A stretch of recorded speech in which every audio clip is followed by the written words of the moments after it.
Hey everyone, welcome to the latest installment of MSP Business School. As always, I'm your host, Brian Doyle here. And I'm really excited about today's episode because there's going to be a little bit different conversation than we often have. While there certainly will be a lot of focus on kind of the MSP community, this particular gentleman that will be joining, who I'll introduce in a moment, not only runs an MSP, but also spends time as a university professor, really working with the future of what our industry is going to look like. And he's got some interesting observations there. So, with that, I want to welcome David Shultis, CEO of Red Panda Systems, to the podcast today. David, how are you? Good, good. Thank you for having me. You bet. You bet. So, David and I have had an opportunity to collaborate in a couple ways. I thank him first for being a VCIO Toolbox customer, but I had an opportunity to help him on a project that we're going to be talking about today in his role as a university professor. But David, before we hop into the meat of the matter today, why don't you tell folks a little bit about your background and how you arrived in the world of MSP? Okay. So my background is I am from Las Vegas. Been here my entire life. I do love it here. I started out in high-end customer service. I was a butler at former life at the Mirage Hotel. I learned a little bit about customer service, but I knew I needed a career, something that I liked. Well, it was right around 1999 with the advent of Google. I very fascinated in IT, got into IT. Started out as help desk, worked my way up to system administration. In telephony, learned Microsoft NT 4.0 was the beginning, and I just always found it fascinating. The problem I have as a person is I want to know everything. So I started learning networking, I started learning security, I started learning coding, and it just kept going from there. I had a couple jobs, and in about 2013, I was working at a place that I just felt like I was hitting a ceiling. I didn't really understand who I was, and at the same time hitting a ceiling, I decided, with the assistance of my wife, who's amazing, she got me to start my own career, and so I started my own MSP in 2013. Uh, Go ahead. I was going to say, I'm glad you brought up your wife because without our partners on the other side, most of us that have gone the entrepreneurial route would never be able to Yeah, survive. yeah, So, kudos to her and thanks for giving her the shout out. yeah, yeah. The 8 to 5 doesn't always apply as an Yeah. entrepreneur. So she was great. I did all that, and learning about an MSP, getting my feet wet, took the approach of system administration, but I felt this need, like, there was a security gap, right? MSP is not just help desk. I discovered, wow, I should really step up my game and learn how to protect people from top to bottom all the way through, regardless of profession, regardless of industry or size. I wanted to always apply the greatest knowledge and protection of security. I don't remember quite the year that you and I met, but I saw what you were doing. I saw the frameworks and the compliance. I was like, wow, this is amazing. It makes it really easy. With the pricing, it was a no-brainer. So we started into that opportunity to discuss with clients of what can we do, go in there and discuss, have real conversations of what it is it going to take to make sure that you meet these frameworks. What is it going to take to make sure that you can be compliant depending on the industry that they were in? So thank you to VCI Toolbox for that. Well, thank you for saying that. But really, what I'm listening to there is the thing that you're doing to separate yourself. And this is something we talk about a lot here is spending time with the customer also. We are in an industry of high automation, certainly able to get Yeah, information quickly. But yeah, when it comes to really securing your environment, tools are only a third of the equation. It's the right, people and process that are the other two components. And there's really no way to automate getting that information, right? right. So you do have to spend some time. And I'm also a big believer, you got to spend some time understanding what the business is trying to achieve too, because you can over architect for risks that they don't feel are as important to their organization, and certainly go the other way too, right? Underestimate the risks that actually matter most to them. Yeah, now I'm all for the automation, but while we're humans having a human experience, I combine that with that butler experience. So we take a lot of pride in providing that experience for all our clients, so they know that we're doing everything we can to make sure that they're taken care of. Yeah, at the end of the day, it's about outcomes and results. The folks we tend to talk to in the MSP community are small to mid-sized business people. They Yeah, don't they're not IT pros. They have some tech savvy, but they certainly They want to see the outcomes if they're going to make the investment. A lot of times it's actually coming out of the person across the table's pocket at the end of the day. Yeah, and it's about being thorough, but Yeah. also caring. You Yep. have to care about your client. And I like what you said too, because it does matter to us. You have to know how to run a business to understand that they're also running a business and what Yeah. that takes. And what pressures come with it, right? I Right, think every MSP understands that running a business is not as easy as it may look, and especially those that are thriving. And you've got to kind of take have some compassion, have some empathy for the person across the table as well. right. I've always said if you understand what they're trying to achieve, it makes it much easier to make a point about where the investments need to be made, because you also have an ear to, I understand you've got this that you're trying to generate with your business, but it's going to take a little bit more time than that to get it done. Yeah, and that's where your BCL toolbox comes in super handy is those business decisions. What are you trying to accomplish? And with BCL toolbox, you can help accomplish that, but you can associate it with a dollar cost as well of Yeah. what it would take to accomplish. So, David, maybe let's step back a little bit and let's Sure. talk a little bit about Red Panda and really, kind of what's the mission of your organization, and how are you attacking the market, one where new entrants and competitors arrive every day? Right, right. Yeah, no, it's constant trying to look for that separating factor. And that's why for us, the separating factor is that butler service, making sure that they get that top experience, right? Making sure that they're taken care of. But we also saw a need as we were growing to, I wanted to give back in a way. So we started volunteering in the tech industry. So we do volunteer at a lot of places. We volunteer our time trying to teach cyber because cyber and frameworks is for everybody. It's not just for you and me. It's not just for the MSP. Yeah, and I think we're seeing more and more as, the threats continue to emerge and cyber liability becoming a bigger conversation in every business, Yep. that the owners are getting more in tune with, what do we need to do? One of the stats that I saw, and I did a recent podcast on it, was, 4 out of 10 claims for a cyber event get either rejected in whole or carve outs being done. Right. And not because anybody maliciously lied, they just didn't really know what the true meaning of some of those security questionnaire things were, and that things that sit outside the spectrum might still be a threat as well. So it's really key for us to kind of help educate those people that way. And I think they're becoming more aware and wanting to engage in those conversations more because they're Yeah. starting to understand the real true risk to their business. I mean, most Yeah. SMBs are one good incident away from being out of business, right? Yeah. And there's that tremendous need, the gap between insurance and between the business of people like myself, you, that need to fill that gap, right? To help people understand what is being asked and what should be the response and how you can change the response. So share a little bit about, some of this volunteer work. Really, how are you approaching that? Because, the kudos to you guys to go out into the community. I think, that's an important facet every business should take on, is how do we give back while we're being fortunately in the seat of receiving too. Yeah, I got very involved in our chamber, our city chamber, Las Vegas chamber here. And during that time, they helped incorporate us or show us volunteer or opportunities within our own community. And one of them really took to my heart was Tech Impact here.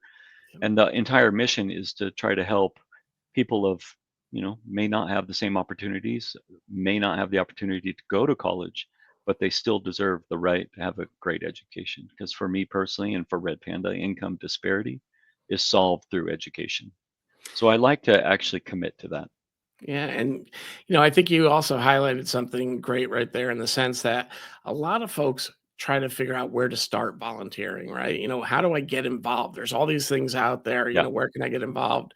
And your local chamber is a great place to start. Now, I'll assume Vegas has a pretty big chamber, I'm it's big. guessing. Yeah, A little bit different than what I'm seeing in a small community out in Connecticut. But nonetheless, those are the leaders that are talking to everybody in the community, right? The yeah, ones running those, and they know how to knit people back and forth. So, yeah. that's great. Thinking about that as your resource to get involved. But Brian, you also have to find something you're passionate about. Yeah. Because we went through several organizations, and I had personally been searching for one that does tech and gives back to the community. And that's why, in my mind, it was, I'm going to start one. And I thought, well, it's already been done. So let me go volunteer and get involved. Yep. No, that's great. Yeah, and for those of us running a business, I think we all have noble desires to start those not-for-profit organizations within our world, but that's another Yeah. business we got to run. Yeah. A whole nother business. Yeah. And requires a lot more fundraising. Right. That's part of Right. the effort. More time. Yeah. Yeah, but no, but I think our industry is a group of servants, right? When you really look at how this industry was born, it's mostly technology founders, people that were sitting in the area of service within the businesses they worked on, and have that mentality of give back first. I won't say Yep. money second. Money may be equal for many, but Yeah. really, it's a different industry where the founders did not come from, the sales and marketing bent for the most part. I mean, obviously, there's a community that started that way, but really, 8 out of 10 people I talk to are tech founded, and I've probably talked to, 1,200, 1,300 MSPs at this point. Right. And I always find it's very important to keep front of mind of why are we doing this? Why are you doing what you do? Why am I doing what I do? And it's really to help. The moment it becomes anything other than that, it becomes very self-centered. And I found that business doesn't grow, people don't help each other, right? And that's not somewhere I want to be. And what you put out there comes back in return, right? But you got to put it out there first. Yep. So, Red Panda's obviously serving. Are you serving exclusively the Las Vegas community, or have you, reached out, and are you national bent now? Yeah, we help all over the nation. We have clients that are all over the place. The majority is in Las Vegas, but of course, our overall goal in the future is to be all over the United States so we can help everyone. Yeah, it's the world has no bounds now with technology, Right. right? And it really makes it easy to grow in. And I think you're seeing a trend even to a lot of MSPs starting to verticalize a little bit more now because you can expand out. They're not just looking at, a specific line of business in their own community. Now they can get specialized and really go national with it. And that allows everybody to go a little bit deeper in the process as well. Yeah. Yeah. And again, how can we help people? Yeah. It's not just Las Vegas. So let's talk a little bit about how you're helping people, specifically in your role as a professor at University of Nevada, Las Vegas. Let's talk a little bit there. First, maybe talk a little bit about that program because you shared a stat with me before this session that I was not aware of, at least in their place as far as where they sit in the education sphere from a cybersecurity perspective. Yeah. Yeah. So UNLV has just been ranked number 2 in the nation for cybersecurity program or degrees in the master's program. So all you moms and dads listening who kids are looking for a career in cyber, there's something to aspire to. Yeah, there's a lot of really good things. So I sit on the board as well for the cyber at UNLV, and there's a lot of good things. We just started the undergrad program, which starts this semester right now. So there is going to be an undergrad in cyber as well. But their main goal for undergrad, they're also starting to implement getting certified, getting degrees, getting educated. But this is why I found you is also getting practical knowledge while you're at UNLV. Yeah, I think we know, paper certifications help a little bit. They Right, certainly help you know that you've got the foundational skills. But any of us that have hired technicians, we don't hire them based on paper, right? We're hiring our right. technicians and our engineers based on real world experiences that they've shared with us. And, you especially have really kind of gone out there and tried to find ways to help get that real world experience where it might not be able to exist on day one for these folks. Yeah, and Brian, being involved in ISA and ISACA and GTIA and seeing these students from UNLV in the master's program, seeing them come out but having no real practical experience, that was a need that I saw, and I was like, well, I really want to teach. So I approached the the business school of UNLV, which was heading up the cybersecurity program, and I kept asking and kept asking. And they finally let me teach, and it was very successful. And it was because of VC Out Toolbox and the skills that I was able to bring to the university. No, I mean, certainly we were happy to play a part, but all we were was the utility to help you give these students the opportunity to actually execute, Yeah. without somebody guiding them and really helping. I mean, let's talk about what the biggest challenge in compliance is. It's understanding not only what the context of the question is, but then Yes. how to implement the solution. And oh, by the way, how to prove that you've implemented it successfully, right? It's really three Yes. tiers to that process. And yeah, we help you organize that. But really, if there's not people teaching appropriately, it could be entered the wrong way and not really help, right? So, Right, and I went into the program with the determination of we need to know the why. Why are you doing this? Why do you need to comply to this framework? Why can you possibly say no to certain frameworks? That was a novel concept for some people. The justifications, the understanding of what you were actually trying to accomplish with your compliance, and that compliance does not equal 100% security as well. no, I mean, one of my running jokes, having done, we ran data centers when I was an MSP as well. So we were more in the 70 realm before SOC 2 emerged when Yeah. I was doing it. But when we were going through those assessments, one of the things that I always sat on was, well, we're architecting our controls, and the auditor is just validating that our Yes. controls are doing what they say they do. But nobody's actually saying if these controls are worth anything. Right. Right. Right. And I took it a step further, Brian. I wanted to show costs.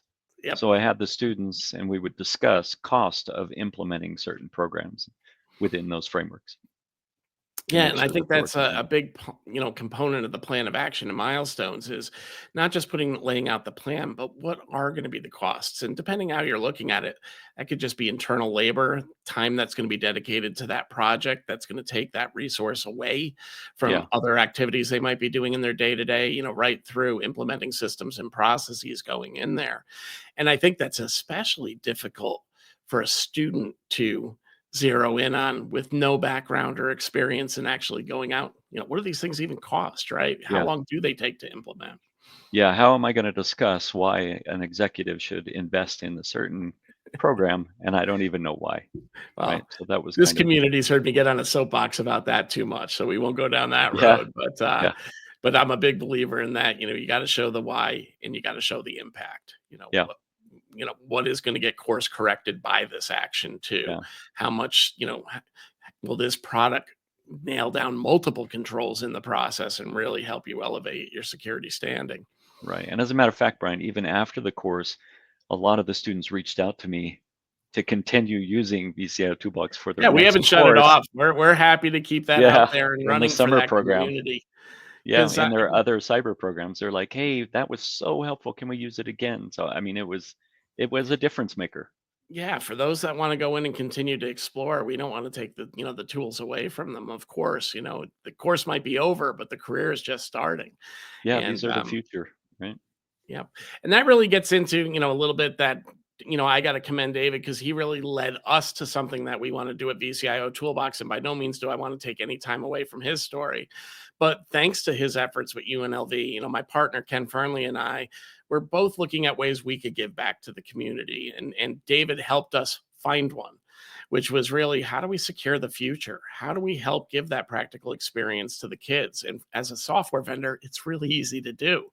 Yeah, We just have to make the tool available. So we'll be talking more from a VCIO toolbox perspective about our Securing the Future program, where we certainly invite other universities who are building cyber programs to engage with us. We'll provide them with the tooling. We'll provide them with our university access so they can go out and then help their students hopefully get better and chase after a career in GRC as much as some of the more tactical ones. yeah, So again, I don't want to steal any more time on that, but I do want to say to David, thank you for being a big part of helping us on that. I'm sure I'll borrow your voice a little bit more yeah, as we go to get it out there. of course. No, it But felt like a we were really excited to be a participant and we were excited to see the program work. And that's because of your stewardship. yeah, thank you. No, it felt like a no-brainer to me. In my mind, I always think of there's two very large companies that incorporate themselves into the school system. And I thought, man, I love VCI Toolbox and we use it. How can we get this also into the front of minds of the people that are going to come out and this is going to be their career, which Yeah. was part of the best part of the feedback that I got as a professor at the end of the semester was, a few students discovered I can actually have an entire career on just doing this and I loved doing it. So they started pursuing more of that route in their own jobs, in their own corporations. A couple of them got promoted during the semester. Yeah, and I think that's an interesting, tidbit too. Some of the people that you were working with were not students that had yet not embarked on a career, but this being part of a master's program, were Right. people that were in that career, maybe facing that dead end moment that you were feeling, and I felt at, at a particular point in Yeah. my career too, that led us into being MSPs. Yeah. Yeah. Exactly. And that was the point. And I think a lot of folks forget sometimes that technology has two paths, right? There's really the individual contributor path, which tends to be the more technical path. But at some point, everybody in their career has to decide, do I want to keep going down that lane, which is fine. Certainly you can have an incredible career on that side of it. There are some great cybersecurity people making a lot of money out there in the Yeah. marketplace. But Yeah. then there's that more managerial side of it, right? The oversight, the governance. Most CIOs that I've encountered, in real, in outside of, traditional small business, but in the mid level and enterprise, will tell you that they're actually probably the least technical people on their teams. Yeah. They understand budgets, they understand business, they understand the process, and then they hire good lieutenants to make sure they're making the right technical decisions to get things done. And you're certainly opening the eyes, I'm sure, to a few of those folks that have been taking the technical path, wondering if it was right one for them to see this greener pasture that might be out there on the other side. Yeah. And within large companies, there's that gap, right? There's the Yeah. executive management and then there's the tech team. And that is a different brain. It's a different mindset entirely. And that's why they need to understand both sides. Yeah, I had a cup of coffee moment, I'll call it, where I was in senior leadership at United Healthcare after coming out of my Mm, MSP. And the biggest challenge I saw there is you can get lost really quick as an employee. yeah, And your value is never really truly being measured by you. It's being measured by the role you hold and where that fits within the cost structure for a big organization. Time to absolutely. cut, it's not about your name anymore and what your contributions are. It's just about where you sit. And a lot of them were a lot of my team, when I'd sit and do my one-on-ones, were sharing with me that their biggest concern was this role might get cut and they don't have experience to get into another role. And Yeah. how can they gain some of that other experience to move up the chain? And, practical experience is the only way to do it. And certainly for those that want to invest into going and getting a master's, you're helping them wonderfully on that side. Yeah. And we're in the perfect industry for that. Right? Yeah. It's very apparent that the skills needed. Well, that's our biggest problem in our industry, certainly as we're in our still emerging and startup phases of our MSP is we need skills that we can't hire yet, but we Right. need to figure out the solution for them. And when we really look at the skills you need, there's probably 10 or 12 seats you've got to have filled before you can kind of breathe and go, all right, we might be okay. And at least covering everything here without having to reach outside for Right. that expert. Yeah. I can definitely see that as a business owner now. Yeah, the growth curve is an interesting process, right? It's not about numbers only, it's about results. And it's tough to find all the right people for the right seats. And when you get them there, then it's also tough to sometimes find time to invest in them to get them the skills you might be missing because there's Yeah. enough work to Yeah. keep everybody busy. Yep, and that's why we provide the opportunity Red Panda does internally for education. Everybody's welcome to go, and we'll help them get that education of the skill that they need, that they feel they want. We all on board of trying to make sure people get the right skills. And I commend you on that too, because a lot of places have different theories on professional development and training, right? And I'm a Hmm. big believer in the concept of abundance. There's enough people out there, there's enough work out there that we can all be successful if we're rowing together, right? So Yeah, investing in training, I'm not worried about the guy that's going to get the training and leave and go to my competitor. I'm worried about, hey, if I get him this training, how can I allow them to execute on what they just learned and actually put it into practice? yeah, And I think it seems like you might have a similar mindset, at least in, hey, getting them the training is not about worrying about what might happen in the future. It's about making sure that they're happy today. yeah. And based on personality assessments and studying those kind of things, we hire based on skill, or we hire based on personality, right? I can teach you skills, can't teach you personality. And I Yep. find that the people that have the right personality, you discover what they want to learn, what they want to know, and they're passionate about, and they will be the best at what they do in those skills. So trying to align those things. Yep. No, it's a people business, right? And if you're not finding those personalities that gel with you, your culture, and what your customer expectations are, Yeah. a bad hire can do as much damage to your company reputation as it can to, as making a technical goof up, right? and Right. Right. those are the things that we need to think about. Yeah, but So, you David, just said we've it. got a few minutes left. I want to make sure any closing thoughts, or if you felt like there was something that really transitioned in your career that really, was a light bulb moment for you that you want to share with our listeners.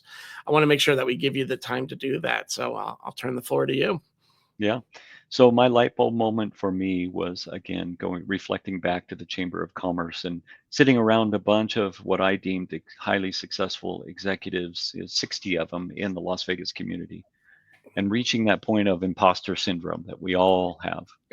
Right. And sitting in that room, I was like, what makes me unique? What is going to give me my self-confidence to be able to help other people?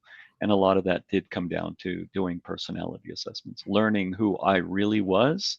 But then once I did, diving into my strengths and finding other people's strengths. I'm a big Legos guy. So I Yeah. like to envision it like Legos, that we all have our blocks and we can all be put together, but apart, we're just a broken piece. Yeah. So just trying to match all those skills and personalities. And I think, you've touched upon something there, which is tough sometimes for people that are still earlier in their careers to understand. It's okay not to know everything. It's Absolutely. good to find others to support you. And if you can find your skill and really refine it, you're going to see success that you would have never saw thinking that you can know it, that you And knew it all. yeah, and Brian, it's hard for us and everyone to go through that. But I think Yeah.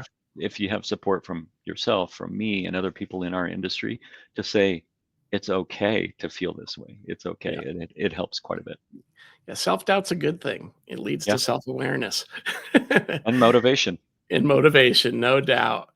Well, David, thank you so much for all our listeners today. David's LinkedIn will be in our show notes as well. So if you want to connect with him, I'm sure he'll be more than happy to answer any Absolutely. questions that you might have. We'll also make sure that you've got a link to Red Panda so you can learn a little bit more about how they're hitting the market.